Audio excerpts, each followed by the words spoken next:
Comment se faire des amis de Dale Carnegie. Un livre sur la vie sociale. Chapitre 1. Si vous voulez récolter du miel, ne bousculez pas la ruche. Le 7 mai 1931, la ville de New York assista à une de sensationnelles chasses à l'homme. Après des semaines de recherche, Thurgood Crowley, l'homme des deux revolvers, l'assassin, le gangster qui ne fumait ni ne buvait, fut traqué dans l'appartement de sa belle, dans West End Avenue. 150 policiers l'assiégèrent dans sa cachette aux derniers étages de l'immeuble.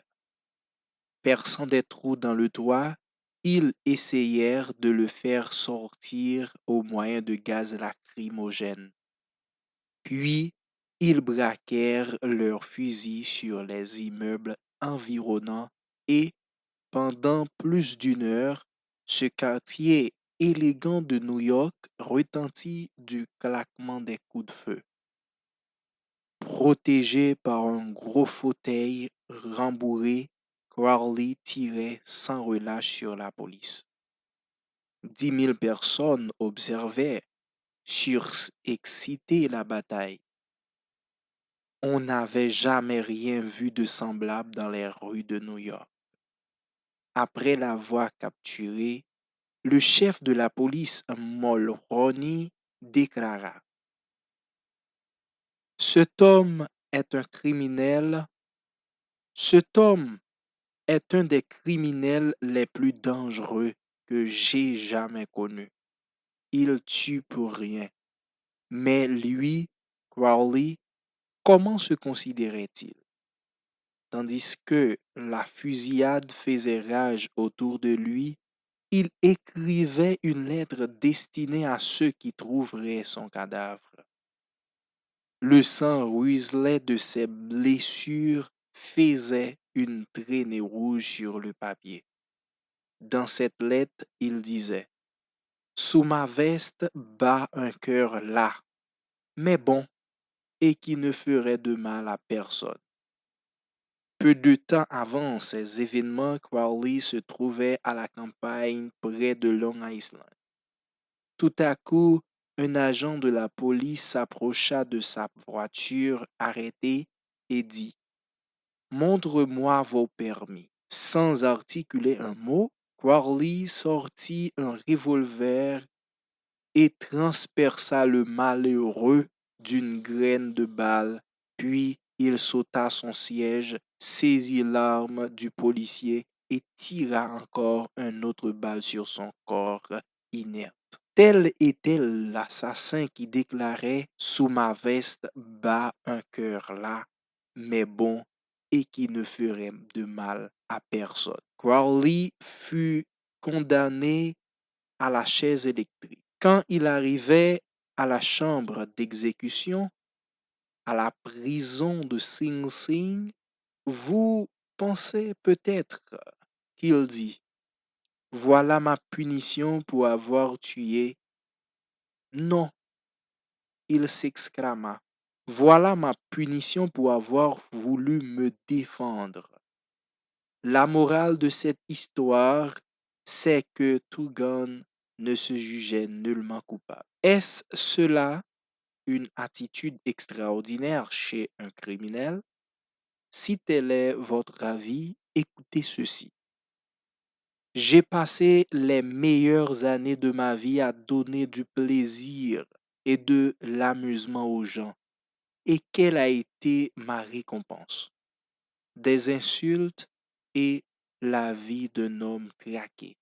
C'est Al Capone qui parle ainsi.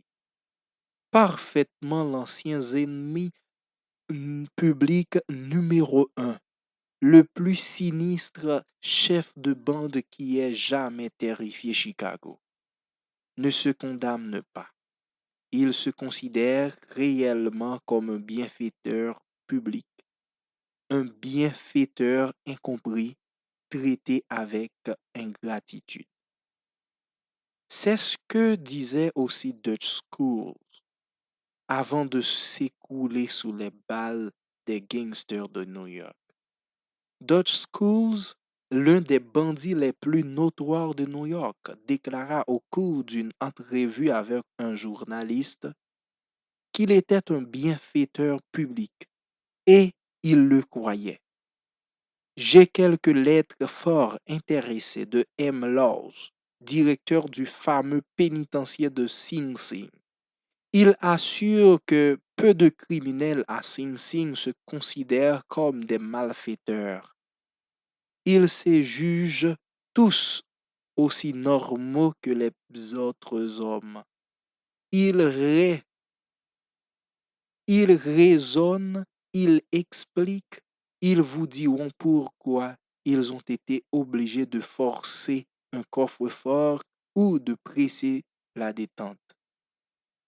Par raisonnement logique ou fallacieux, la plupart s'efforcent de justifier, même à leurs propres yeux, leurs actes antisociaux et déclarent en conséquence que leur emprisonnement est absolument inique. Si Al Capone, Two Gun, Crowley, Dutch Schools et tous les autres malfrats sous les verrous se considèrent très souvent comme innocents, qu'en pensent alors d'eux-mêmes les gens que nous rencontrons chaque jour, vous et moi? Jean Wanamaker, propriétaire des grands magasins qui portent son nom, dit un jour: depuis 30 ans, j'ai compris que la critique est inutile.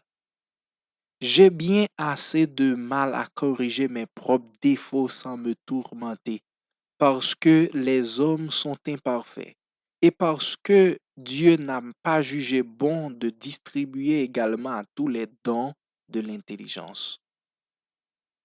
Wanamaker en avait pris conscience très tôt. Pour moi, j'ai lutté pendant un tiers de siècle avant d'apercevoir la première lueur de cette vérité. 99 fois sur 100, l'être humain se juge innocent, quelle que soit l'énormité de sa faute. La critique est vaine parce qu'elle met l'individu sur la défense et la pousse à se justifier. La critique est dangereuse parce qu'elle blesse l'amour propre et qu'elle provoque la rancune. Les expériences de B.E. Skinner, psychologue de réputation internationale, ont démontré que l'animal dont on récompensait de bonne conduite apprenait beaucoup plus rapidement et retenait mieux que l'animal puni pour son mauvais comportement. Des études plus récentes ont montré qu'il en allait de même pour l'être humain, car en critiquant, nous obtenons pas de changement durable. Nous nous attirons, au contraire, rancune et amertume. Un autre psychologue célèbre, Heinz Seal, dit: autant nous sommes avides d'approbation, autant nous redoutons le blâme. La critique provoque la rancune et peut, de ce fait, décourager sérieusement employés, amis, entourage familial, sans pour autant redresser la situation. George B. Johnston, d'Enid, d'Oklahoma, chargé de la sécurité dans une entreprise de mécanique, doit veiller à ce que les employés portent un casque de protection. Autrefois, lorsqu'il rencontrait des ouvriers nu-tête, il leur ordonnait de se plier au règlement sur un ton qui n'admettait pas la réplique. On s'exécutait à contre-cœur et, dès qu'il avait le dos tourné, on retirait son casque. Il décide donc de changer sa façon de faire. Lorsque l'occasion se présente, il demande si le casque n'est pas de la bonne taille. Il rappelle alors sur un ton volontairement aimable que le casque est conçu pour éviter les accidents et suggère de toujours le porter pendant le travail. Depuis, c'est sans rechigner que les ouvriers se conforment au règlement. L'histoire est truffée d'exemples illustrant l'inanité de la critique. Ainsi, voyez le scandale du pétrole de Teapot Dome. Pendant plusieurs années, les ouvriers frémirent d'indignation. Jamais de mémoire d'homme. On n'avait vu pareille chose en Amérique. Voici les faits. Albert Fally, ministre de l'Intérieur sur le gouvernement du président Hardin, fut chargé de louer les terrains pétroliers du gouvernement à El Hill et à Teapot Dome, terrains destinés ultérieurement à l'usage de la marine. Au lieu de procéder par voie d'adjudication, Fally remit directement l'opule contrat à son ami Édouard Doheny. Et que fit à son tour Doheny? Il donna au ministre Fally ce qu'il lui plut d'appeler un prêt de 100 000 dollars. Ensuite, Fally expédia un détachement de soldats américains dans cette région pétrolière pour en chasser les concurrents dont les puits adjacents tiraient le pétrole des réserves de Hell Hill. Ces concurrents expulsés à la pointe des baïonnettes se ruèrent devant les tribunaux et firent éclater le scandale de Teapot Dome. Le scandale ainsi révélé ruina l'administration de Hardin et écœura une nation entière. Faillit briser le parti républicain et amena Albert B. Fally derrière les barreaux d'une prison. Fally fut condamné sévèrement. Montra-t-il du repentir? Nullement. Quelques années plus tard, Herbert Hoover insinuait dans un discours que la mort du président Hardin était due à l'angoisse et au tourment qu'il avait souffert à cause de la trahison d'un ami. Quand Madame Fally entendit cela, elle bondit d'indignation, pleura, se tordit les mains, maudit la destinée et cria: Quoi? Hardin trahi par Fally? Non, non, mon mari n'a jamais trahi personne. Cette maison toute pleine d'or ne suffirait pas à le tenter. C'est lui qu'on a trahi et mis au pilori.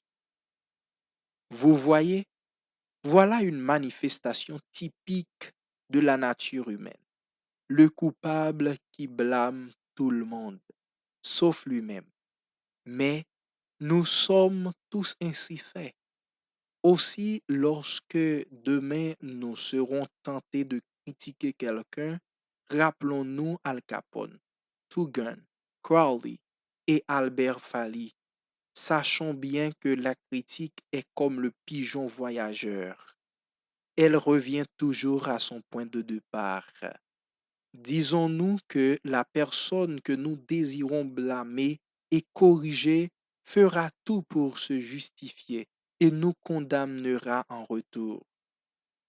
Ou bien, comme tant d'autres, elle s'exclama: Je ne vois pas comment j'aurais pu agir autrement. Le samedi matin 15 avril 1865, Abraham Lincoln agonisait dans une chambre d'hôtel juste en face du théâtre Fort ou Booth, un exalté politique, l'avait abattu d'une balle de revolver. Le long corps de Lincoln reposait en travers du lit trop court. Une reproduction du tableau de Rosa Bonheur, la foire aux cheveux, était suspendue au mur et un manchon à gaz éclairait lugubrement la scène de sa lueur jaune. Tandis que Lincoln achevait de mourir, Stanton, le ministre de la guerre, qui était présent, dit: Voilà le plus parfait meneur d'hommes que le monde ait jamais connu. Quel fut le secret de Lincoln? Comment s'y prenait-il pour avoir une telle emprise sur les êtres? Pendant 10 ans, j'ai étudié la vie d'Abraham Lincoln. J'ai passé 3 ans à écrire un livre intitulé Lincoln l'inconnu. Je crois avoir fait de sa personnalité, de sa vie intime, une étude aussi détaillée et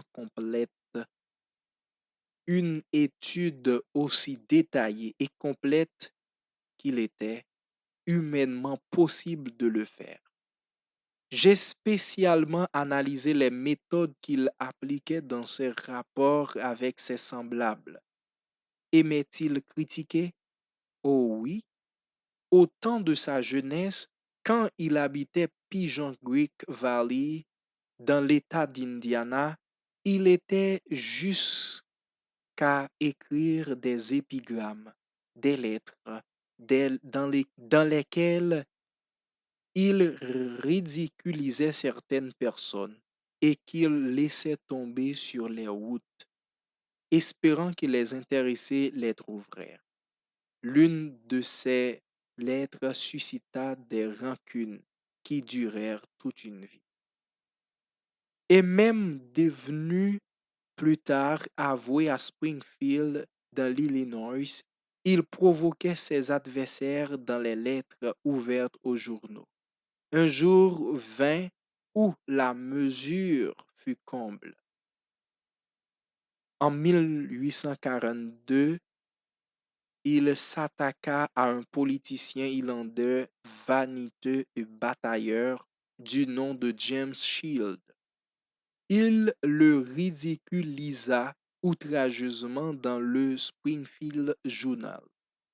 Un rire immense secoua la ville. Shield, fier, le susceptible, bondit sous l'outrage. Ils découvrirent l'auteur de la lettre, sauta sur son cheval, trouva Lincoln et le provoqua un duel. Lincoln ne voulait pas se battre. Il était opposé au duel, mais il ne pouvait pas l'éviter et sauver son honneur. On lui laissa le choix des armes. Comme il avait de longs bras, il se décida pour l'épée de cavalerie et prit les leçons d'escrime. Au jour dit, les deux adversaires se rencontrèrent sur les bords de Mississippi, prêts à se battre jusqu'à la mort. Heureusement, à la dernière minute, les témoins intervinrent et arrêtent le duel. Ce fut l'incident le plus tragique de la vie privée de Lincoln. Il en tira une précieuse leçon sur la manière de traiter ses semblables. Jamais plus il n'écrivait une lettre d'insulte ou de sarcasme à partir de ce moment.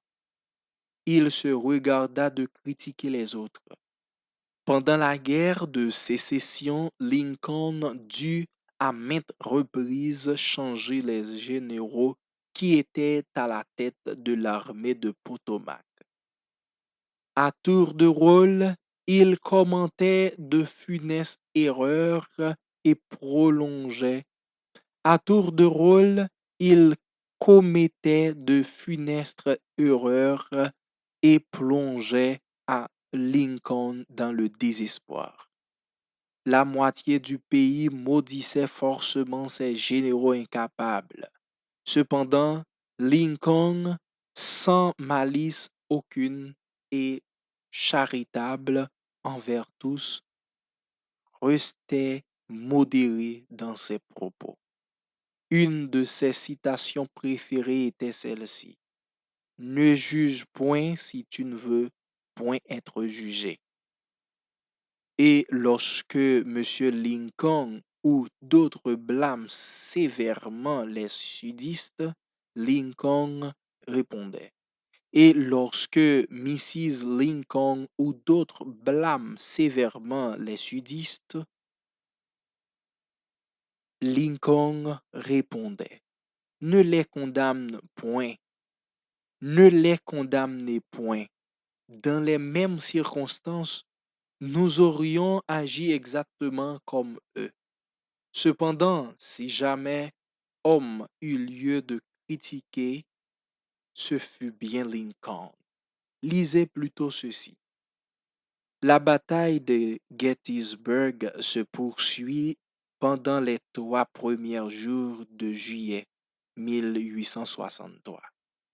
Dans la nuit du 4, le général Lee ordonna la retraite vers le sud, tandis que des pluies torrentielles noyaient le pays.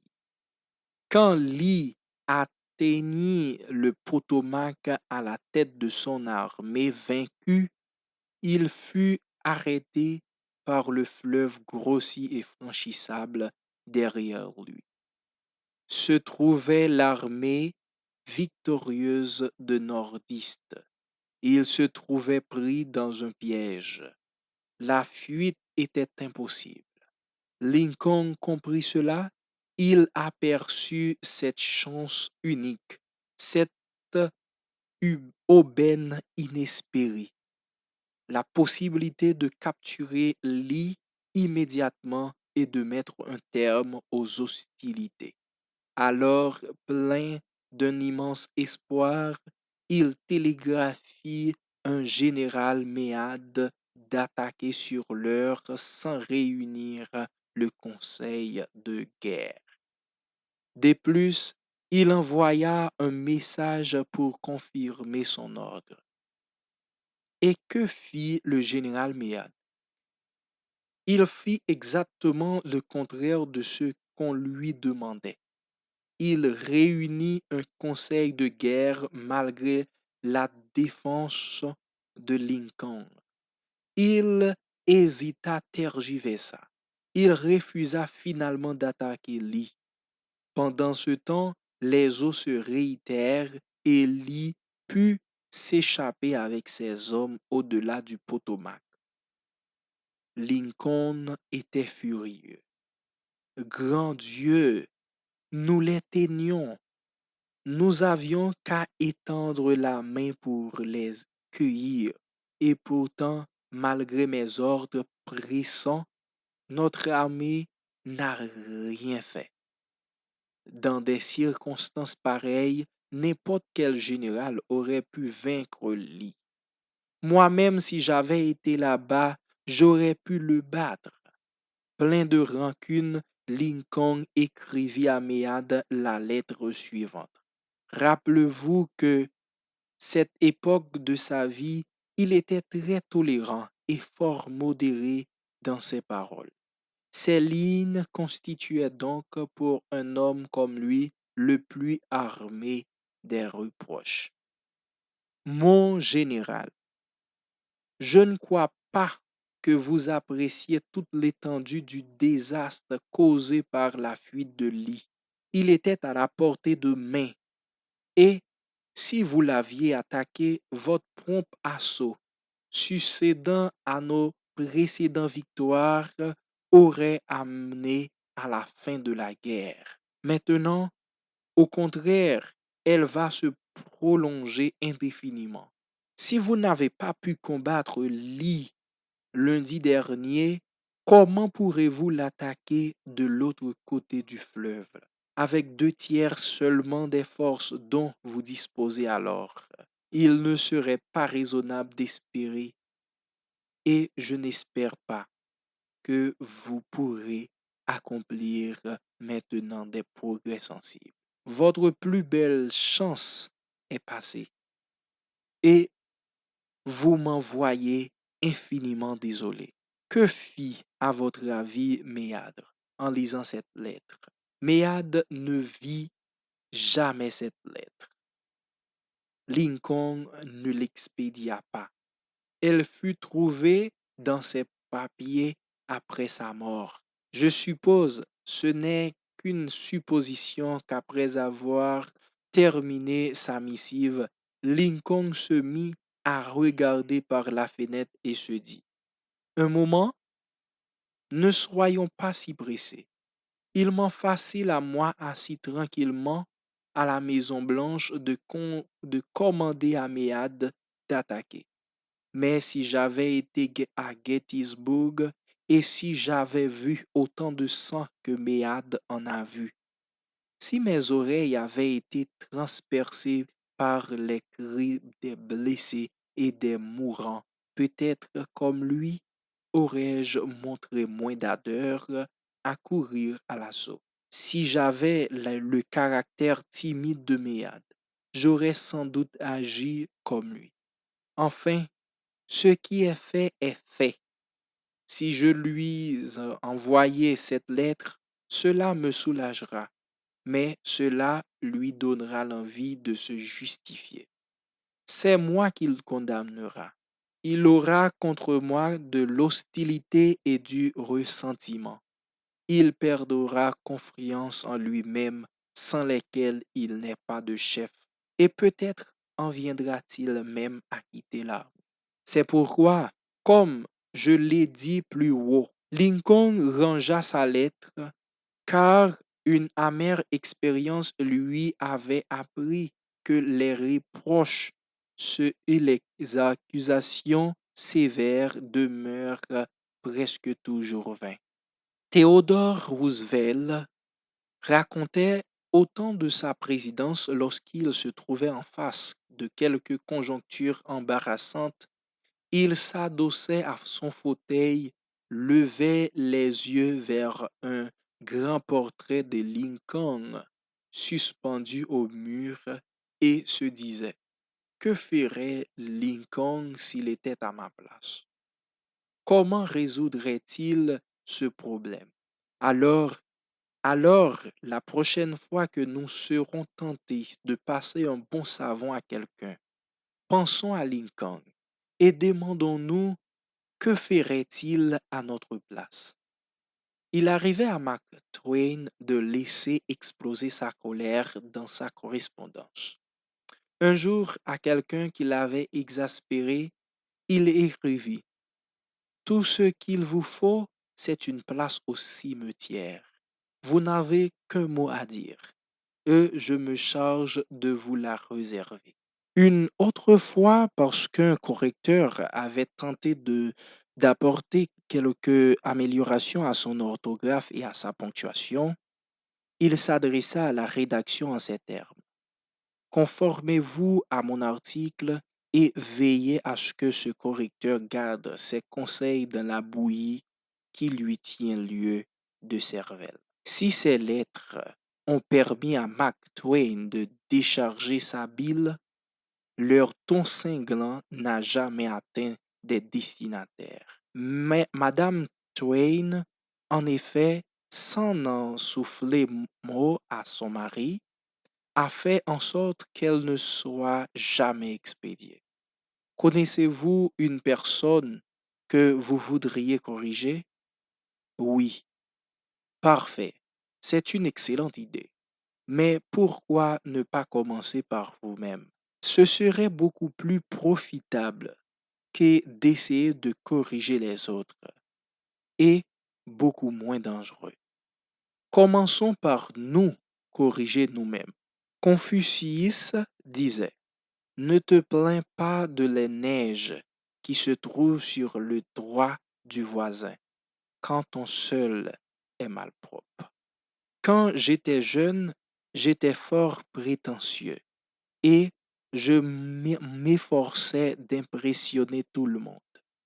Un jour, j'adressai une lettre stupide à Richard Hardin Davis, écrivain qui eut son temps de célébrité dans la littérature américaine. Je préparais un article sur les méthodes de travail des hommes de lettres et je priais Davis de me renseigner sur la sienne. Malheureusement, quelques semaines plus tôt, j'avais reçu une lettre d'une personne qui avait ajouté cette annotation. Dictée mais non relue. Cette formule m'avait plu.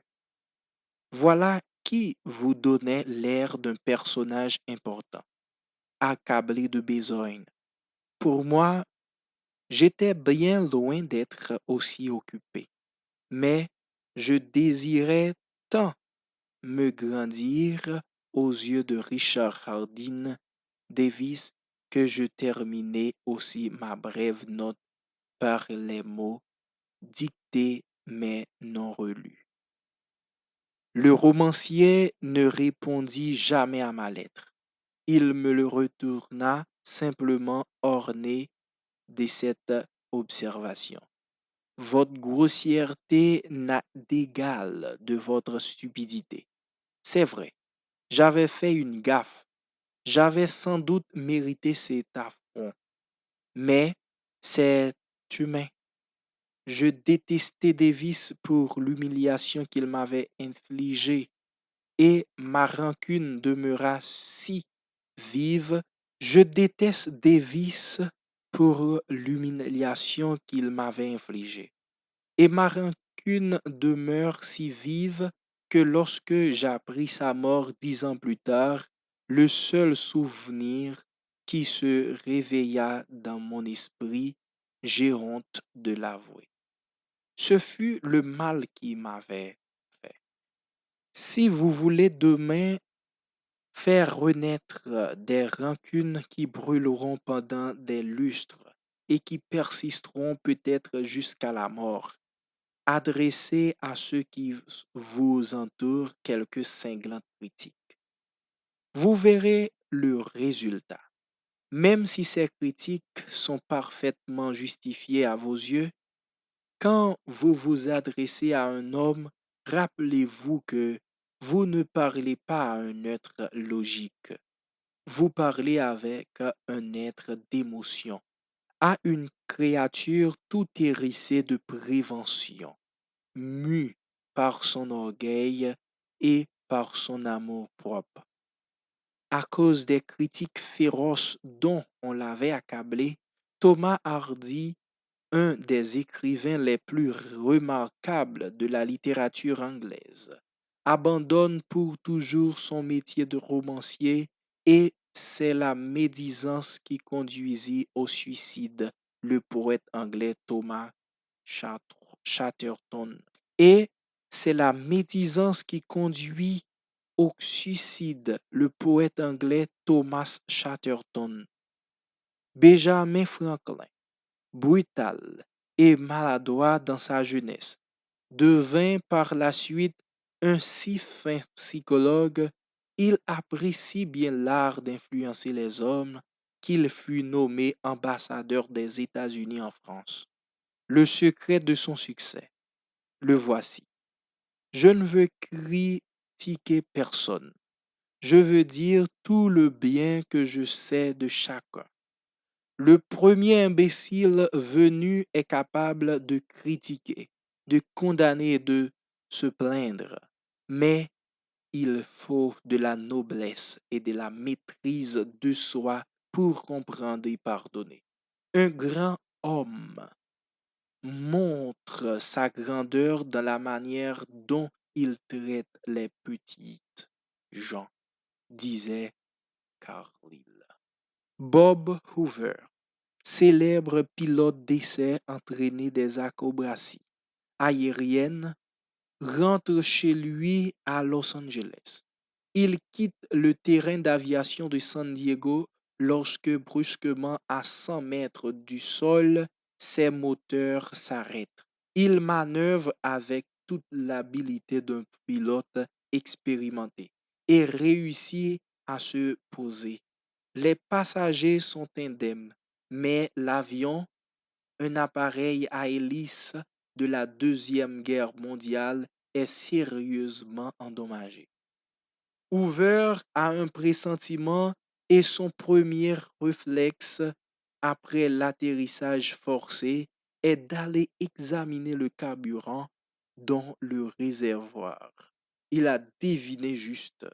Ce n'est pas avec de l'aisance qu'on a rempli le réservoir, mais du kérosène. De retour à l'aéroport, il demande de voir le mécanicien responsable. Hoover voit le jeune homme écrasé sous le poids de son erreur. L'angoisse se lit sur son visage en larmes par sa faute. Un appareil coûteux est hors d'usage en 3 personnes ont failli de perdre la vie. Le pilote fier et méticuleux qu'est Hoover va sûrement donner libre cours à sa colère et l'accabler de reproches sur sa négligence. Au lieu de le blâmer et de le critiquer, Hoover passe son bras autour des épaules d'un jeune homme et lui dit: Je suis convaincu que tu ne referas jamais plus cette erreur. Et pour te le prouver, je tiens à ce que ce soit toi qui t'occupes demain de mon F-51. Les parents sont souvent tentés de critiquer leurs enfants. Vous attendez sans doute que je vous dise ne le faites pas. Je vous dirai plutôt, avant de les critiquer, lisez des classiques du journaliste américain. Les pères oublient, paru d'abord dans Fleet People Home Journal en éditorial. Nous le reproduisons ici avec l'autorisation de l'auteur tel qu'il a été condensé dans le Reader's Digest. Les pères oublient est l'un de ces articles qui écrit sur le vif, sous l'impulsion du sentiment authentique, rencontre un écho chez tellement de lecteurs qu'on les réimprime. Depuis sa première publication, écrit l'auteur W. Livingstone Larned, Les Pères oubliés a été reproduit dans des centaines de magazines et de journaux. Il a été reproduit en de nombreuses langues étrangères. J'ai donné personnellement l'autorisation de le lire à des milliers d'écoles, d'églises et de conférenciers. On l'a entendu sur les ondes d'innombrables occasions. Les journaux des lycées et de collègues s'en sont également emparés. Il arrive qu'un plus petit article mystérieusement fasse tilt. Ce fut certainement le cas pour celui-là. Les pères oublient. W. Livingstone Larned. Écoute-moi, mon fils. Tandis que je te parle, tu dors la joue dans ta menotte et tes boucles blondes collées sur ton front moite. Je me suis glissé seul dans ta chambre. Tout à l'heure, tandis que je lisais mon journal dans le bureau, j'ai été envahi par une vague de remords et me sentais coupable. Je me suis venu à ton chevet. Et voilà à quoi je pensais, mon fils. Je suis fâché contre toi aujourd'hui, ce matin, tandis que tu préparais pour l'école. Je t'ai grondé parce que tu te consentais de passer la serviette humide sur le bout de ton nez. Je t'ai réprimandé parce que tes chaussures n'étaient pas cirées. J'ai crié quand tu as jeté tes jouets par terre. Pendant le petit déjeuner, je l'ai encore rappelé à l'ordre. Tu renversais le lait. Tu avalais les bouchées sans mastiquer. Tu mettais les coudes sur la table. Tu étalais trop de beurre sur ton pain.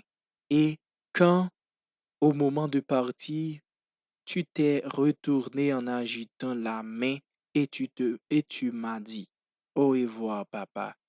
Je t'ai répondu en fronçant les sourcils. Tiens-toi droit. Le soir, même chanson. En revenant de mon travail, je t'ai guetté sur la route. Tu jouais aux billes à genoux dans la poussière. Tu avais déchiré ton pantalon. Je t'ai humilié en face de tes camarades. On te faisait marcher devant moi jusqu'à la maison. Les pantalons coûtent cher. Si tu devais les payer, tu serais sans doute plus soigneux. Tu te rends compte, mon fils, de la part d'un père. Te souviens-tu ensuite, tu t'es glissé timidement, l'air malheureux, dans mon bureau pendant que je travaillais. J'ai levé les yeux et je demandais avec impatience, qu'est-ce que tu veux? Tu n'as rien répondu. Mais, dans un élan irrésistible, tu as couru vers moi et tu t'es jeté à mon cou, en me serrant avec cette tendresse touchante que Dieu a fait fleurir en ton cœur et que ma froideur même ne pouvait flétrir. Et puis, tu t'es enfui et j'ai entendu tes petits pieds courant dans l'escalier.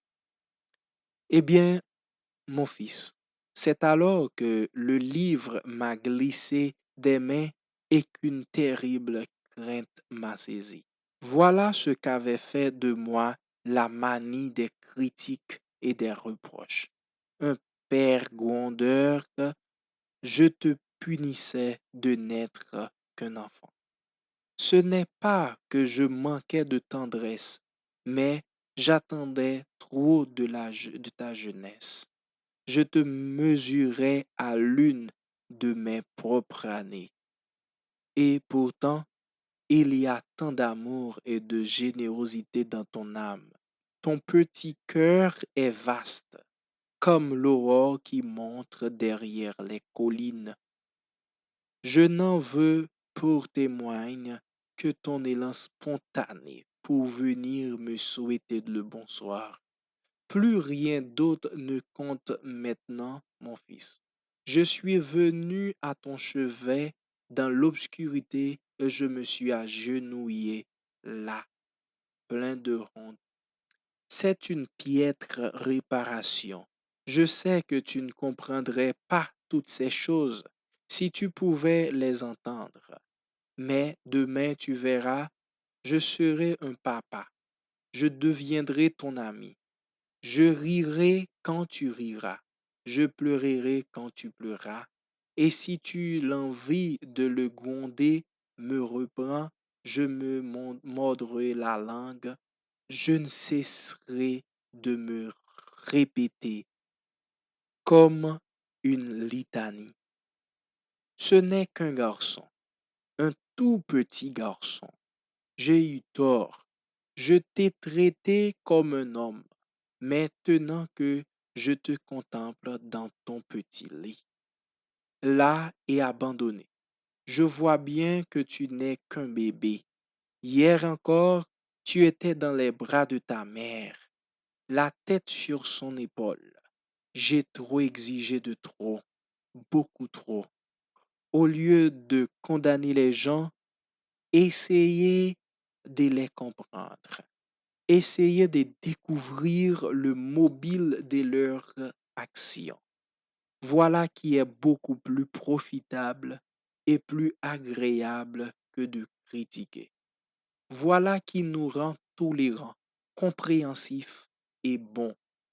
Tout savoir, c'est tout pardonner. Dieu lui-même ne veut pas juger l'homme avant la fin de ses jours, de qu'elle doit le férir. Dale Carnegie, premier chapitre du livre social. Lecteur, Dr. Fanel Jean-Félix. Principe 1. Ne critiquez pas, ne condamnez pas, ne vous plaignez